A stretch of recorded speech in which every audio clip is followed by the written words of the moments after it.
Dream the Real Picture Show. And now here's our host, Pat Woolery. Our show offers you something that no other shopping show has to offer. Let me say that one more time. You wanted to give your prizes here and that you were here for that great cause of anti-bullying, and there's no way that I can stand here and take all of that from you.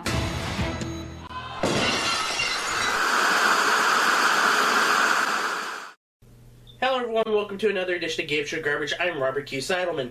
This time around on Game Show Garbage, we're going to take a look at a video game show that actually proved that the Wizard did more harm than good when it was released in 1989. Because in 1991, this show got released that combined Starcade with terrible 90s rapping and a format that was really incohesive and a host who didn't have a clue. And now, more Video Power. Video Power was a game show that aired from 1991 to 1992. It was a weird mashup of a tips and tricks show and a game show to the enjoyment of nobody, thanks to the poor execution of the format and production issues when it came to showing the playing of the games. The oddest thing about all of this was that it wasn't the original format of the show. The original format of the show, which debuted in 1990, was that of a tips and tricks style of show, melding together with a cartoon called The Power Team featuring all the acclaimed stars of that era, with Kyros of Wizards and Warriors, Tyrone from Arch Rivals, Max Force from Narc, and Quirk from, well, Quirk. Driving around with Bigfoot, the famous monster truck to fight Mr. Big of Narc, and Battlekill from Wizards and Warriors, and all sorts of lame cartoon situations. While it was nice to see them all in one cartoon, the show was mediocre at best and served as a buffer between segments of Johnny Arcade talking about some new game that's coming out, or at some trade show looking at the new consoles coming out. I already talked about Johnny himself in one of the earliest editions of Game Show Garbage. He is more sedate here in this format, though. That's because he acts like a kid who is genuinely excited about what's happening in the world of gaming. I also remember him getting into character in some way or another when it came to breaking down his game previews. Especially him getting into being Mickey from Rocky when he was reviewing the re-release of Punch-Out without Mike Tyson. So since he does have TV experience, you would think could be a decent game show host. He knows how to work a crowd, he knows his way around a studio, so he should be okay. But as you can see with these episodes, he is way, way out of his depth as a game show host. We opened the show with Johnny Arcade rapping. Yes, this is bad. However, I'm having trouble deciding which one is worse. This rap? Video power. Video power. My show is kicking with maximum hype. Say video power? Yeah, that's right. Word. I've got the ability to make you win. You want the edge? I'll push the power surge.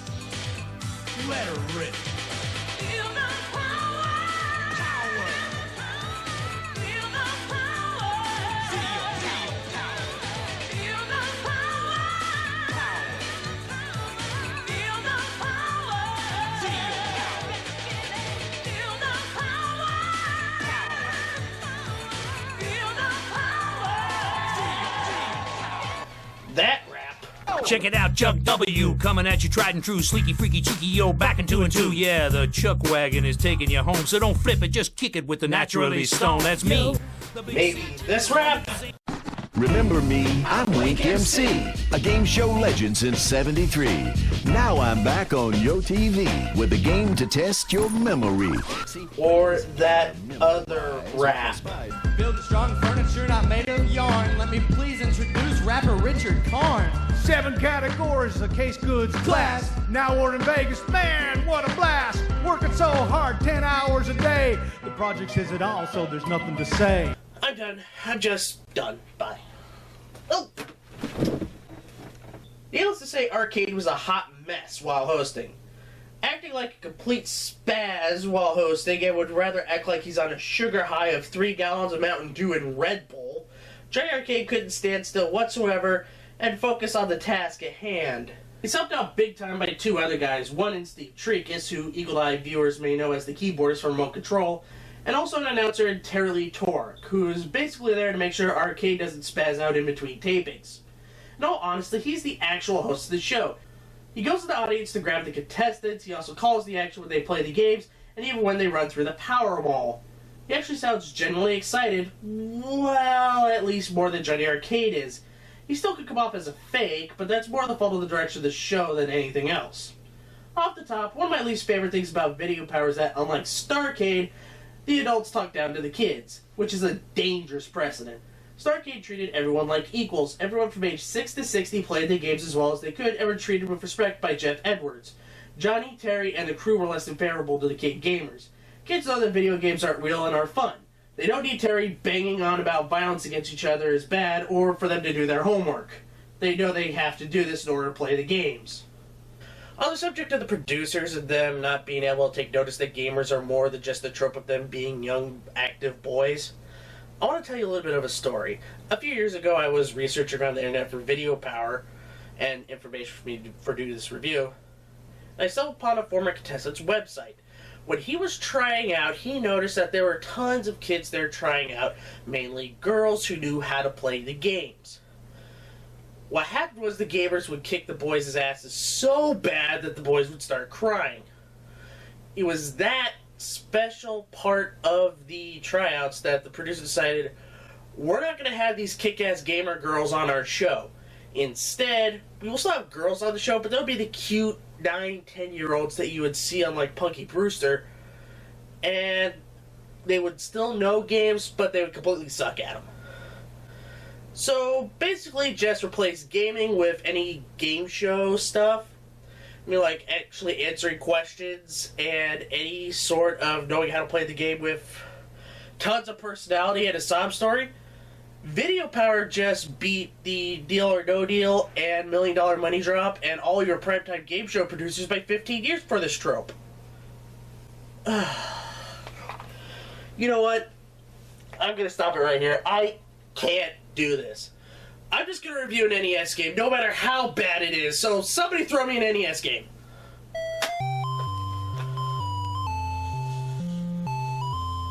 On second thought, Video Power will suit me just fine. The show opens up with the Video Power Edge, where Arcade gives us tips and tricks on how to beat tough parts in gaming, such as how to get through Gemini Man stage in Mega Man 3, or how to microwave a pet hamster to become invisible in Maniac Mansion. This is okay and is a nice bridge from the game show format to the old format. However, it's not a great bridge whatsoever, since most of the tips and tricks were already common knowledge by the time the show came out. Other times, a hot flash would be part of the show where Johnny would preview either some new games or a brand new arcade machine.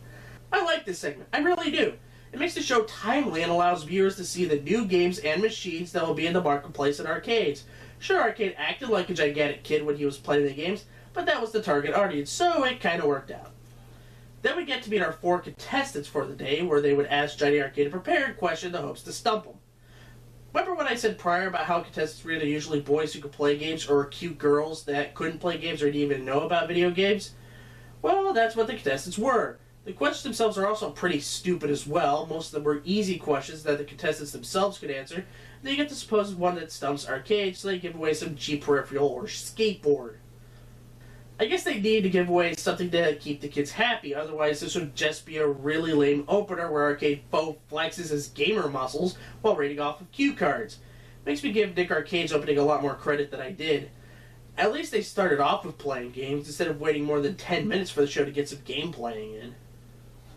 And now we get to the meat of Video Power, which is called the Power Play.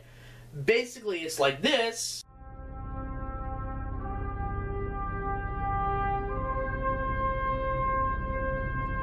But shot much, much worse. Terry would take over for Johnny to give the play-by-play of the action, try to follow what's really going on, and explain what's happening. But it all falls way, way flat to the viewer for one simple reason. We can't really follow the action of the contestants when they cut from one contestant to an audience shot to a follow shot of Terry pointing out the action to Johnny Arcade doing something stupid. It's really shot terribly and takes the viewer completely out of the experience. Bad camera angles aside, the 4 contestants are given a game to play in 2 minutes and 2 seconds to get the farthest they could, or to finish the race first.